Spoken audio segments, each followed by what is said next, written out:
Welcome to Restorers, a Water Street Mission podcast. Over these upcoming minutes, we'll be speaking with heroes in Lancaster County and beyond who are making a positive impact on men and women experiencing homelessness and poverty.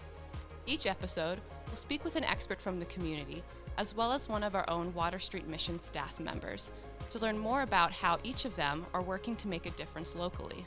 Without further ado, let's dive right in. Hi, everyone. Welcome to the Restorers podcast. This is Jack Crowley again, and this is episode 12. It's the end of our first season of the Restorers podcast. And so we have decided to do something a little different rather than having our normal two guests focusing on a single topic related to Water Street or our guests. We're actually going to take some time and answer your questions. So some of them have come in directly to the podcast. Some have come through social media. Some of them are questions that are frequently asked questions of our ambassadors or our volunteer coordinators. So they're coming from all angles. And thankfully, I don't have to do this all myself. I do have a friend here with me today. Ron Gilbert is one of our senior life coaches here at Water Street. Senior, yes, indeed. And that's not just about your age. That's right. It's because you're responsible, too. That's right. All right. But it's great to have you here today, Ron. Thank you, Jack. Thanks for having me. And I know you've been a life coach for a little while, but that is not how you started at Water Street. No, sir. No, sir. I came to Water Street almost 13 years ago. Wow. Might have been more than that. Wow. I came to Water Street running for my life. People hear that saying, people want to kill you. Nope. I got taught how I was living, drugs, alcohol, all the things that at the world's table. Yeah. And people out there who are believers know what I mean. I came to Water Street and I came with this instead of that. I got asked to leave a couple of times because I wasn't complying to what was asked of me. Okay. But as time went on, I came back and I started building a relationship with God. And at first when I was here, that was the farthest thing from my mind. Right, it was just a place to stay, eat, shave, bathe, and just run around rapping, just crazy. And, I came and I sat still. I got out my way. I let some people, guide me for a little bit. And while I was here, I started seeing servanthood from different people and the way the Lord uses people to help others. Yeah. And so I said, hey, I want that. I used to sit back quiet in the corners in the dark, didn't want no light whatsoever. Right. And then I stayed the course and start receiving what's offered here at Water Street. I think we'll get into questions with stuff like that. Yeah. And God blessed me when I left. I got a job right away, something check this out. The first time in my life, I was able to pass in a letter to a job to say, I'm passing my 2 weeks notice. Wow. And then I came and worked here. First time in my life. You weren't fired. You didn't take off on the run. You were able to end. Didn't steal the toilet paper out of the janitor's closet. You ended well. That's right. Because you were moving on to something new and better. And I came here. I came back to the place that helped me get on track, which is Water Street Mission. Yeah. And they hired me as a life coach. Yep. And as years went on, I recently just became a senior life coach. And like you said at the beginning, not my age, but just somebody that's been around here for a while and that God is using to help other people get on track. And we're so grateful to see how God is using you, the impact you're having on our guests and even on your coworkers too, as you mentor some of those younger life coaches and life coach assistants. Yeah. No, it's a big deal. And we're excited today. So this is going to be a little different. We're going to be looking down. We got some questions, and I think you get to ask me first, right? So let's see. Sir. All right, now I'm coming in hard. All right. What is the biggest problem your organization is facing right now? That is a tough one. It's probably the number of problems we're facing is the biggest problem, because there's so many different things going on in our culture and society, in our economy.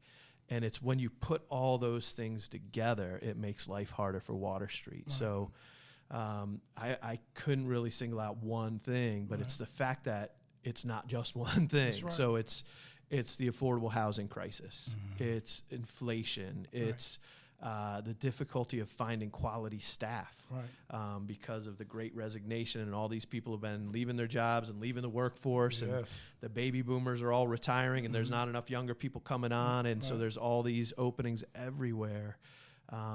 It's the fact that mental health issues are becoming more and more prevalent, and mental health and drug addiction kind of go hand in hand in certain ways. And you put all that together, and it's tough.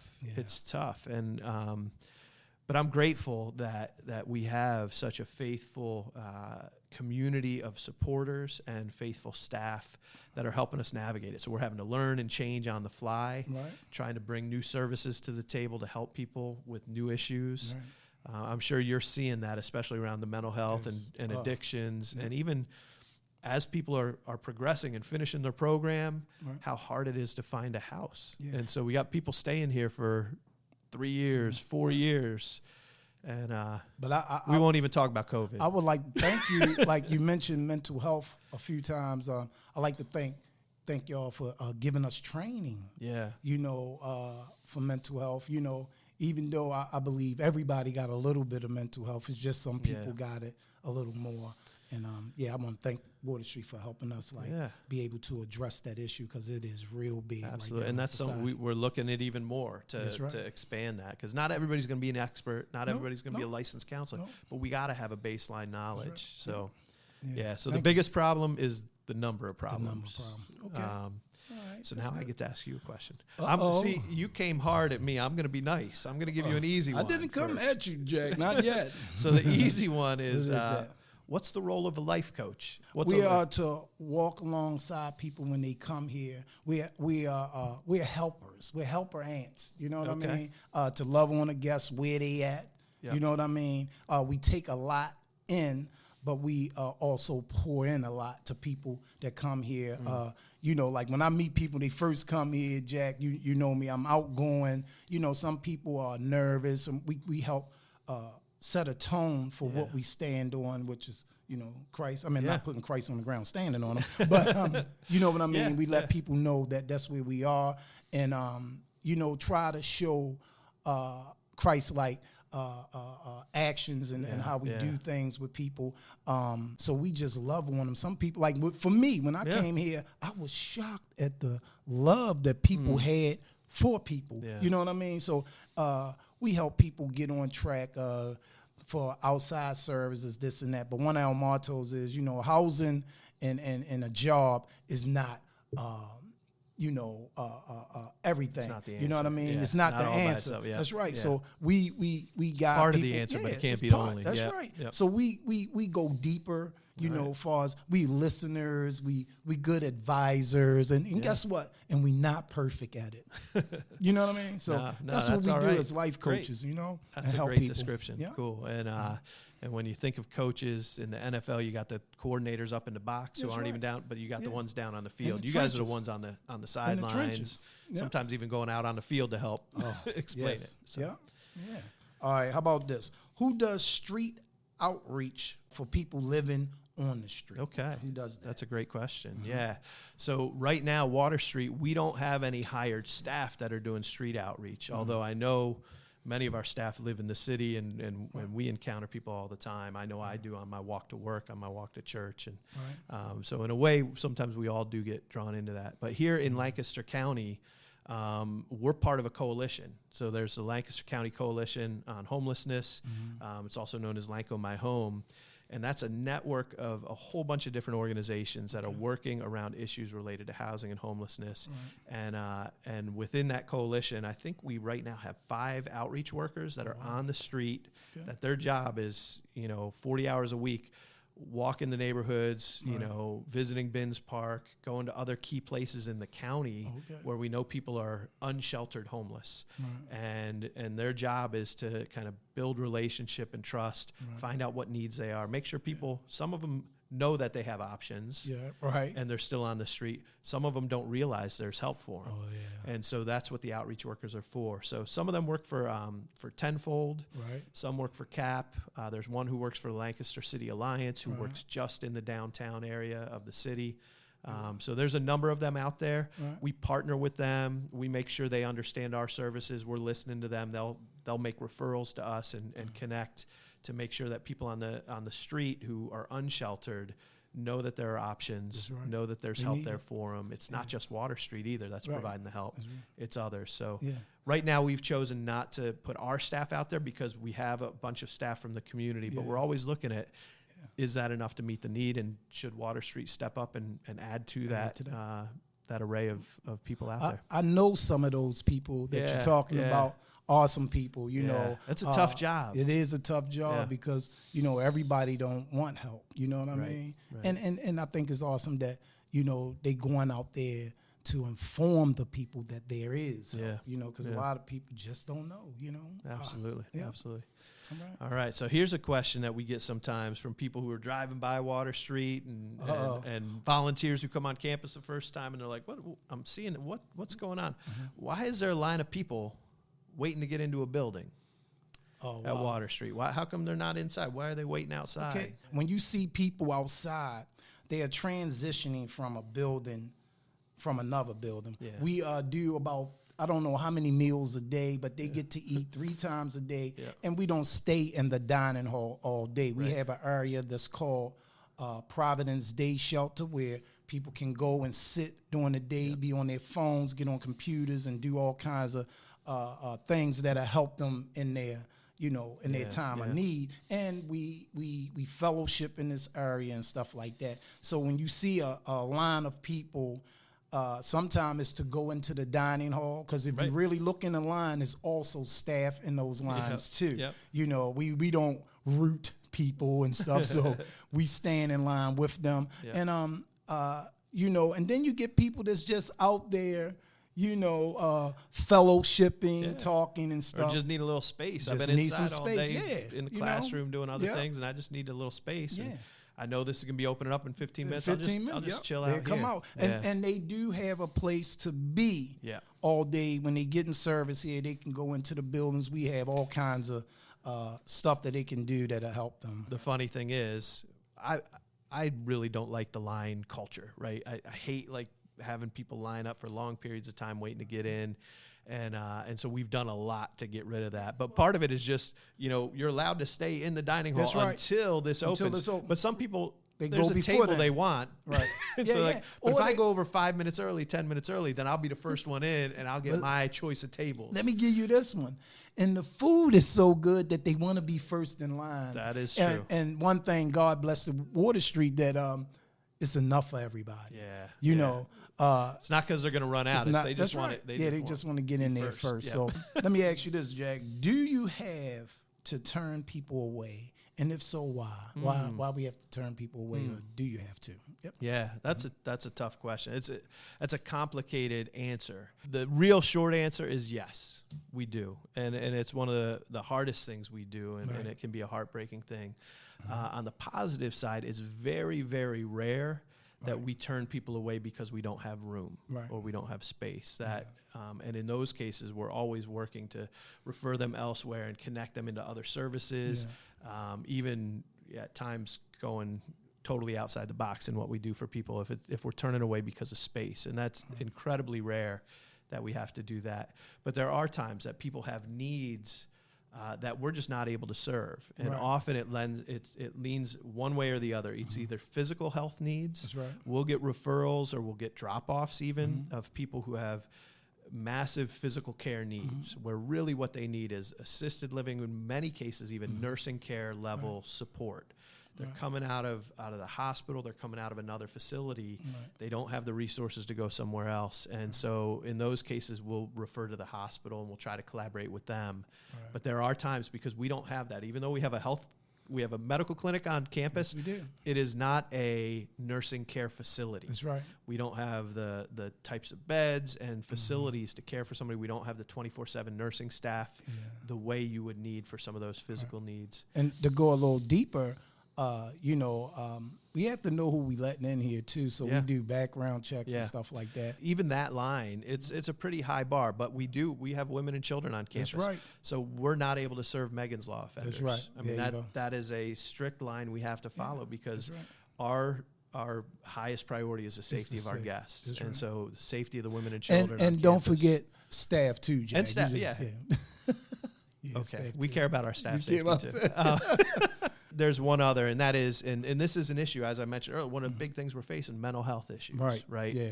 And so we have expanded what we can do for people with mental health and mental illness, with those issues. We've talked about those in previous podcasts, but the reality is, if somebody has significant mental health issues, mental illness, and they're not willing to stay in line with their treatment plan. Right. So it's a two thing. It's not just that they've got, they were diagnosed with this, they can't stay here. Because we work with people with all kinds of different mental illness and mental health issues.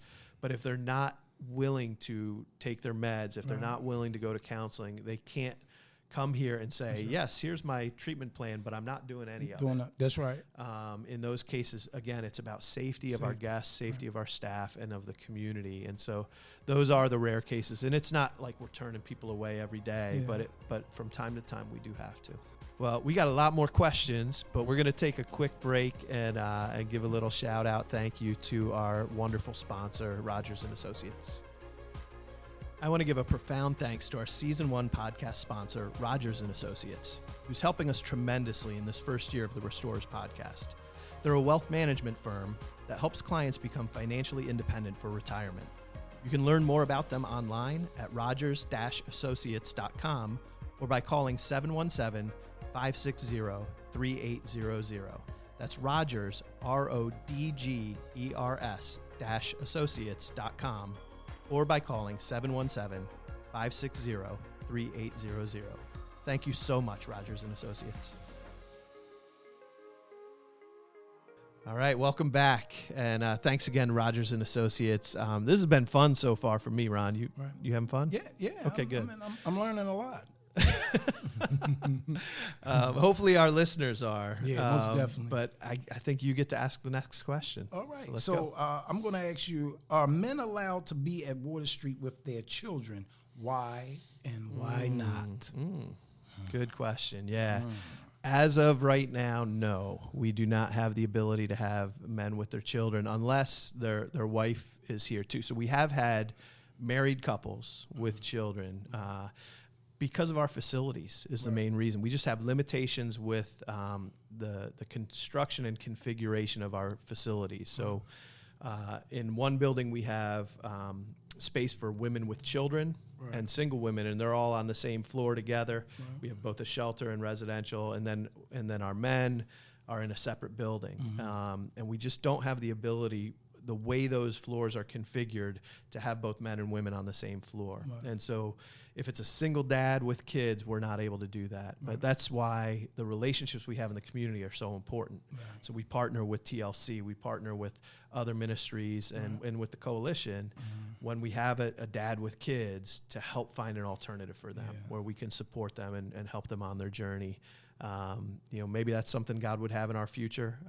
We've looked into different angles. There's a lot of gaps out there, and we've got to figure out what's the right ones for us to lean into.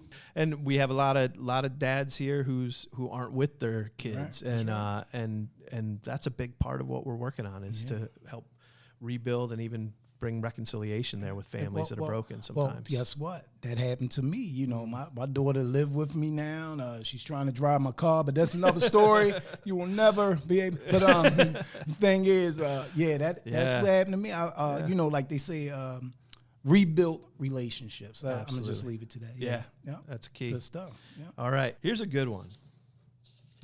I know people have asked this when I've given tours before. Do we have a problem with violence on campus? You've been here, you started with us 13 years ago. How long you been a life coach now? I'm towards my 6th year. 6 years? Yeah. So do we have a problem with violence on campus? No, we really don't.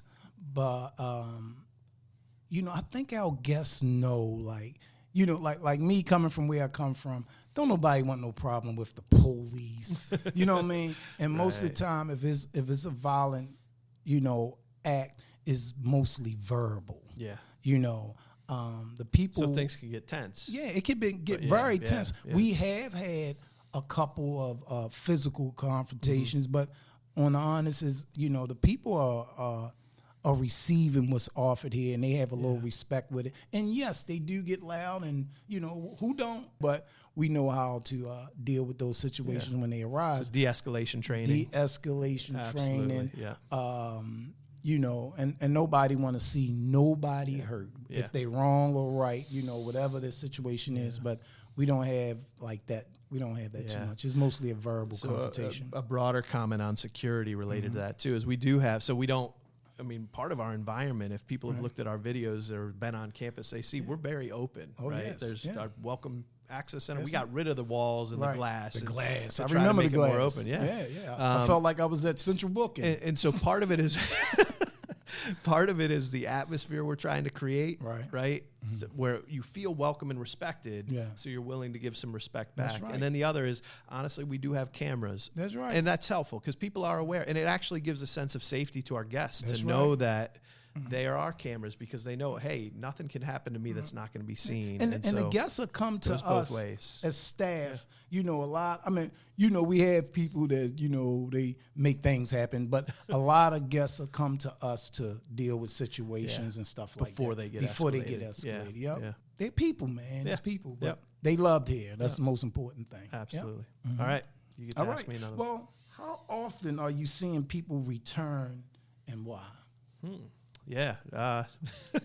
You might be able to answer this one better than me, but it's part of the process. I mean, we see people come back, and here's the deal, is usually those guests who are choosing Shelter Track, we'll see them multiple times, right? Because they're looking for the quick answer. They're looking for, and again, we want to walk with them. We want to respect them and honor where they are right now. So that means we're gonna help them and love them along the way. But we know a lot of those solutions aren't going to be permanent. Right. And so they may get something and it'll work out for 3 or 4 months, but it's because they're sharing an apartment with 2 other people that they have no relationship with, and they're all still in some of their mess. As you were saying earlier.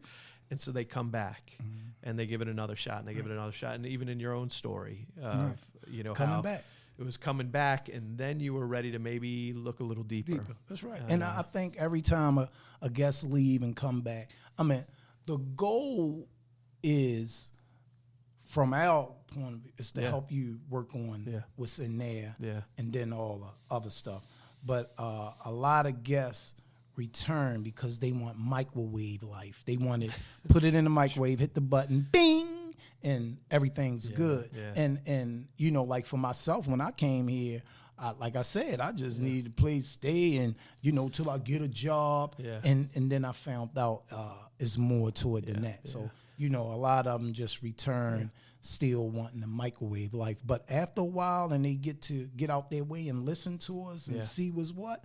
Oh man, especially when they grasp it. You know, like I used to cry when I see people go to the altar because I know what's about to happen, because I've seen some go down there one time, turn around, man, totally different. Yeah. And when people come in, I watch them slowly go to the altar.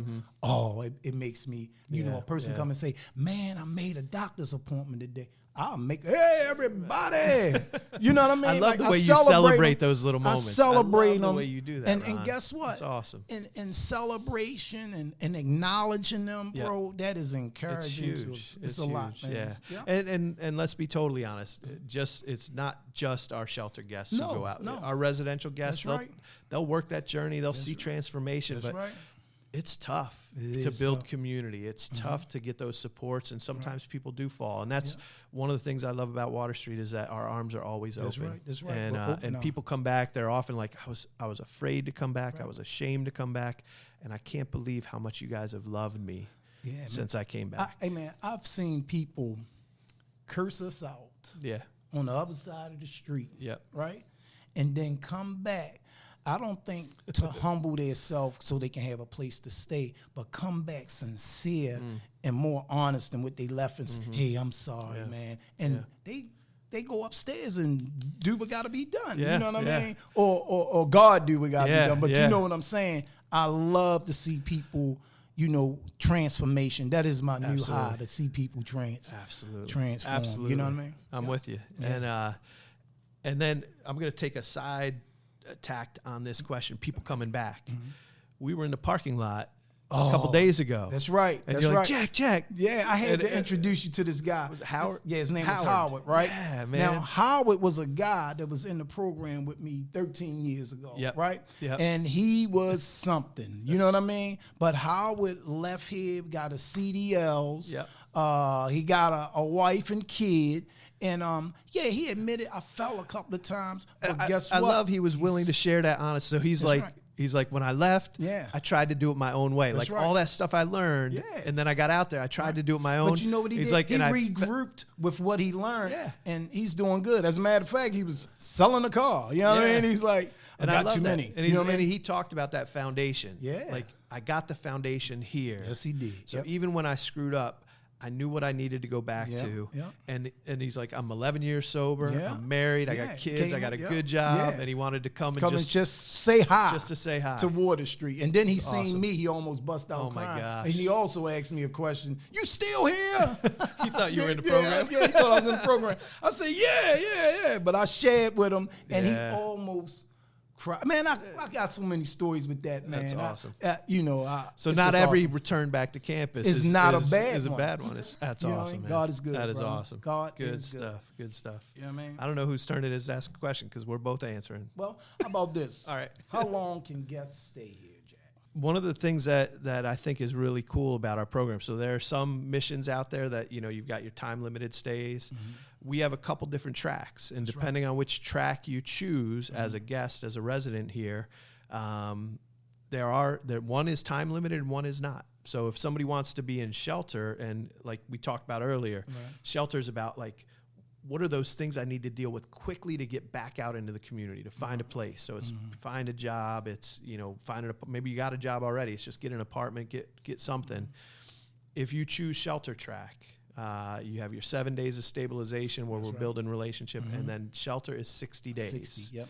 60 days, and that's because we've worked with our community to determine if they're getting the supports through the case management, through rapid rehousing, through other things, how long does it take to find housing? Yeah.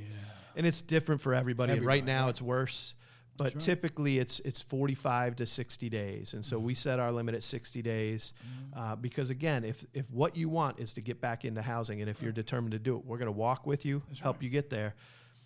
And we'll make extensions. There you go. If somebody is working with a case manager, they've got a lead on something, we'll extend. That's right. If somebody comes at us on day 59 and says, so I've done nothing for the last 59 days, but I'm ready to start now, could I have an extra 60 days? No. At that point, no, because honestly, part of it is there's other people who need those beds, and we're going to engage. And you can come back. Yeah, but if you choose residential track, if you're willing to take the deeper dive and look at the root issues and core longings and work on those issues in your life, our residential track doesn't really have an end date. It's based on the individual's journey. So we set individualized action plans. We walk with them on the journey. I say typically it's at least 6 months, and then it can be as long as a year or two sometimes, depending on what they're working on. I did 14 months here, Jack. 14 months. Because the food was good. The food was good. Sorry. God is good. I mean, we have guests who are like, they've got significant debt. Yeah. So even after they work through the health issues and the mental health issues and the spiritual, and they get a job, they may have thousands and thousands of dollars in debt. And we don't want to exit them into a house where their income pays their rent and their debt, and they don't have money for food. And if anything goes wrong. We have some guests that really got rid of some significant There's a story in one of our newsletter about somebody who paid back over $39,000 in their debt. You know what? I think I eat breakfast and lunch with that guy sometimes. It's amazing. It's amazing. Yeah, so people can stay as long as God's working in their life. That's right. Here's one a little bit off topic from the mission, but what should I do when I encounter someone who's homeless on the street? Me and my wife love on them where they at.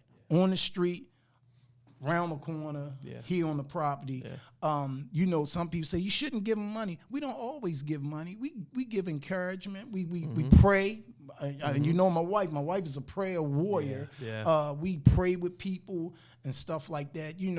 My church, we do outside ministry. We give clothes and do all kinds of stuff like that. But we don't do it to be seen, right, to be heard. Right. You know, you would be surprised at some of the stuff I've done to get out my way to help a homeless person. You know, absolutely. and you know what encouraged me? Another story, quick story. Sure. It was a church in Baltimore, and it was this deacon, and he used to come out on a corner where I used to not be a good person, and want to pray with us and stuff. And I used to sit in the back, you know, because I'm a goon, and in front of them, the guys, I'm like this, but in my heart and mind, I wanted everything he was offering. But what made me fall in love with serving somebody, it was a guy that used to literally lay in the gutter, and this deacon got and laid down beside him and talking to him in the street. Wow. You know, and in my mind at that time, I said, that guy's crazy. But now, you know, I'm a clean guy, but I'm willing to get dirty, bro. Because you know he what? He was modeling Jesus. That's right. He was modeling Jesus. And guess what? Some of the best people I ever met was some of the homeless people. Let me give you this. I got put out of here one time, right? And everybody who had nothing offered me everything. You feel me? The people who had nothing, who's struggling. From my character, I guess it's from my character, the way I was. But, you know, people look and judge us like, but guess what? Under all that craziness or whatever exterior they have, it is some of the best people in the world. You know, man, I met some good people here at Water Street. And that's a great reminder. And I think, you know, when I get asked that question, you know, years ago, I used to give the standard answer of like, oh, don't give them money because if you're giving them money, it's just going to go to this and that and the other thing. Point them to services, do that. And I stopped giving that answer. Right. Because I didn't like that answer. Right. Because I don't think that's how God wants us to engage with his children created in his image. Yeah. Make an assumption about whether they're going to make the right choice or not. No. And so what I tell people now is like, pray and listen for God, and don't pray when you see them. I mean, yes, pray when you see them. Be praying about that before so that God can guide you in the moment. And there have been times, same thing. There have been times I sat with a guy in front of the Turkey Hill, reeking of alcohol. And in times I gave him money where I knew exactly what he was doing, but I just said, I love you. Right. I want you to do something better. I want you to make better choices, but I'm going to love you anyway. And there are other times where I don't give a dime, and I just try a word of encouragement. But the most important thing is see the human being in front of you. That's right. They are a human being created in the image of God, and however God compels in the moment, to speak to them, to encourage them. Right. And there are moments, I mean, I'm on the way to a meeting and everything, and I've walked by, but I usually try to make eye contact and say hi at least. So acknowledge their humanity, because how many times people have walked by and don't even look at them. You just look the other way, pretend they don't exist. And so even if I don't have time to engage, you know, I want to say hello, and then if I see them again, let them know about Water Street, meet them in the moment. You know the story about the man going across the bridge and the guy say, hey, Jesus love you, have a good day, bye-bye. And then later he meets the guy, and the guy say, you saved my life because I was walking, get ready to jump off that bridge, and you acknowledged me. Wow. And you told me that you love me and God loved me. You know what I mean? I'm making the story short, but you know, a hello, how you doing? Like I see guests that leave here. They say we're not supposed to like acknowledge, you know, tell the guest business and that. But I had guests see me like, you know, like excited. And then my heart gets so excited. And look, even if they doing bad or good, I still treat them the same. You know, I had a guy come here a couple of weeks ago and say, man, I was so glad to see you, Ron. I say, why? You know, being me, why? He said, because you're the same way when I left, and that is a good thing. You know what I mean? Didn't treat me different. You know, I'm not tooting my horn, but it's just like, you know, loving on them, bro, is like the most important. You know. Yeah. Good stuff. It's awesome. We got a few more minutes. Maybe we can get one or two more questions in. Why do you turn away certain donations, brother?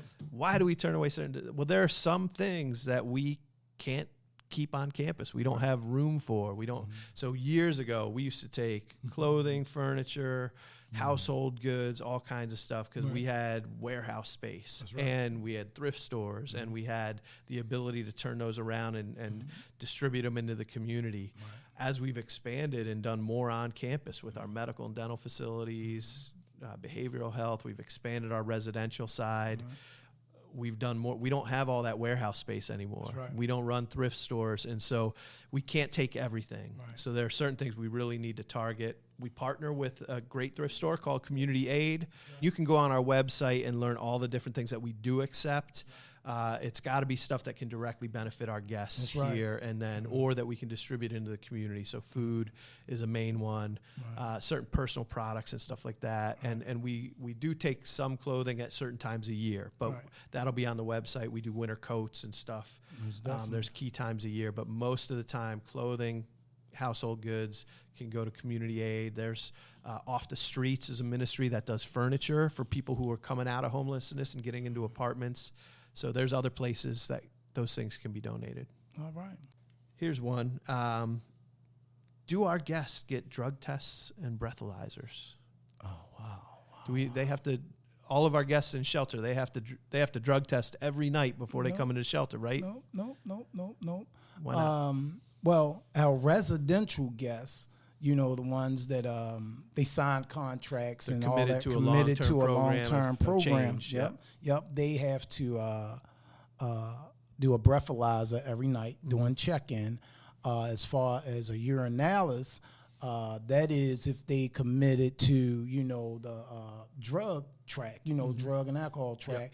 They have to do that. But our shelter guests, nope, we don't do that with them. We're not holding them accountable for that. But, we do to a certain extent. If a guest come in smelling like alcohol and stuff like that, we let them in if they can maintain and sustain their, person or whatever. Yeah. But we do encourage, and we have all kinds of partners outside of Water Street where we guide guests into that, into that avenue of recovery and stuff like that. But we don't discriminate against people who are on drugs and alcohol. We basically want to help you, but we're not a drug and alcohol facility. You know what I mean? Right. Yeah, we don't do rehab and detox don't do rehab and detox and all that. But we do have a drug and alcohol track in our residential where we're going to walk with them on that journey. Right. And we have staff who are specialists in that. But it's important for people to know that the shelter, though, as long as people are able to care for themselves and they're not a danger to others in the room, they all right. Because but if we see that pattern, we're gonna address it. Put our arm around. Like, can we do something about this? Yeah. All right, we're getting to the end. Is there one more question you want to ask me from your pile there? Now, this is a real kicker. Okay. What do you have to do to be asked to leave or get, as the guests would say, kicked out? And the guests love to say that we kick them out, and we use the language that you've chosen to leave. That's right. And there's validity to that. Like it's language, but the truth of the matter is, when guests come here, we do ask them. So that first 7 days, it's hard to get kicked out during the first 7 because we have very little accountability other than safety, like that you're not being violent towards somebody, you're not threatening somebody, you're not bringing drugs on campus and using drugs on campus. Those are basically the things that'll get you exited during stabilization phase. After that, you're either signing a contract to stay in the shelter, and there are certain commitments and expectations that you're signing and saying, I'm going to, and it's about holding community. It's about being safe to those around you. Residential track, you're signing on to an individualized action plan where you're making commitments. In both of those cases, if you start doing things in contradiction to what you signed, it's going to be addressed. It doesn't mean you're out the door right away, but it's a conversation. But it's if there's a pattern of like, look, you said that you're going to abide by these things that are going to help us live in community together, and we're talking to you every single day, and you're just living in opposition to that, then you're choosing to leave. You're making a choice to not be a part of this community because it's a invitational, intentional community. We're not forcing you to be here. That's right. So if you don't want to be a part of what we're asking you to do, then you're welcome to leave. That's right. Like the contract is not to trip you up and nothing like that. Right. To me, I tell you, the contract is for the safety of you and everybody else that's here. Absolutely. You know what I mean? And a lot of people, they come to Water Street and they like, y'all should, you couldn't do, y'all shouldn't do, you should, get out your way and like I did chapel today. I said, I don't want to tickle ears. I just want to touch some hearts, because you know the heart of the matter is life change when you come here, because life has been uncontrollable to some, and then coming here, we got rules, we got policies, and they're there for a reason, and it's not there to trip nobody up. Right. We just trying to, like my grandmother said, if you fall up. You ain't expect that one. But if you fall up. So we trying to help people fall up, or at least look up. Look up and pray up, Well, Ron, this has been a lot of fun. I appreciate you helping answer questions that I didn't have the answers to, because I need the expert in the room to help me out. Thank you. So thank you, Ron. And I hope this has been enlightening for you listening. Hopefully you've enjoyed our conversation, learned something new today. We just appreciate you checking out our podcast. Thanks for joining us, and we'll see you in season 2.